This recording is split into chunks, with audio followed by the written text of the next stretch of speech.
Məhv olsun yalançılar. O kəslər ki, cəhalət içində olan qafillərdir. Onlar haqq hesab gününün nə vaxt olacağını soruşurlar. O gün onlara odda əzab veriləcəkdir. Onlara deyiləcək, dadın əzabınızı. Sizin tez tələsik gəlməsini istədiyiniz şey budur. Şübhəsiz ki, müttəqilər cənnət bağlarında və bulaqlar başında olacaqlar. Öz Rəbbinin onlara verdiyini alacaqlar.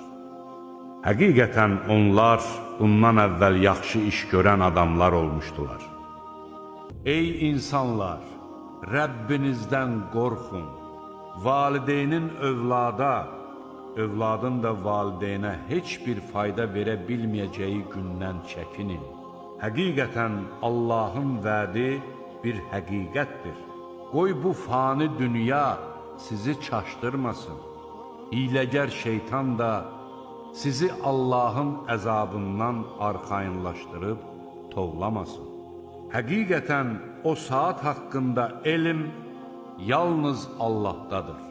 Yağışı o yağdırır və bətinlərdə olanı o bilir. Heç kəs sabah nə qazanacağını bilə bilməz. Heç kəs harada öləcəyini də bilməz. Allah isə şübhəsiz ki, biləndir, xəbərdardır. Əgər Allah insanları etdikləri günahlara görə dərhal cəzalandırsaydı, yer üzündə bir canlını belə sağ buraxmazdı. Lakin Allah onlara müəyyən vaxtadək möhlət verir. Vaxtları çatanda isə hər kəsə öz əməlinə görə cəza yaxud mükafat verəcəkdir. Şübhəsiz ki, Allah öz qullarını görür. Biz səni bütün insanlara müjdə verən və xəbərdarlıq edən bir peyğəmbər kimi göndərdik. Lakin insanların çoxu bunu bilmir. Onlar, əgər doğru deyirsinizsə, bu vəd nə vaxt olacaq deyirlər.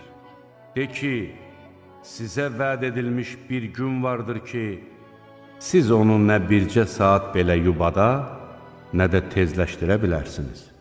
Kafirlərdən soruş ki, onları yaratmaq çətindir, yoxsa bizim başqa yaratdıqlarımızı, biz ki onları yapışqan kimi palçıqdan yaratdıq.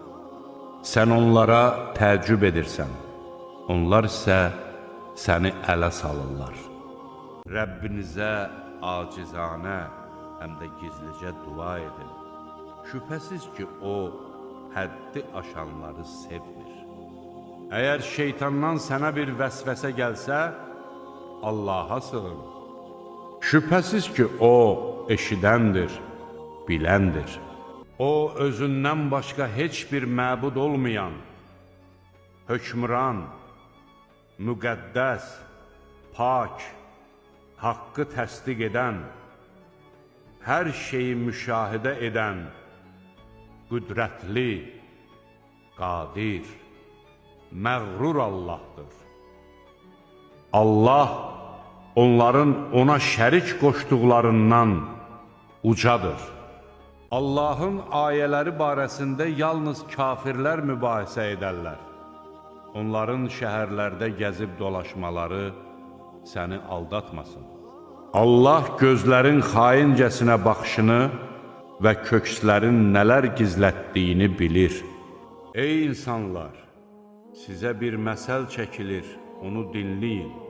Şübhəsiz ki, Allahdan başqa ibadət etdikləriniz bir milçək belə yarada bilməzlər.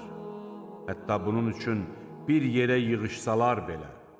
Əgər milçək onlardan bir şey götürüb aparsa, bunu ondan geri ala bilməzlər. Bunu etmək istəyən də aciz qalar, istənilən də.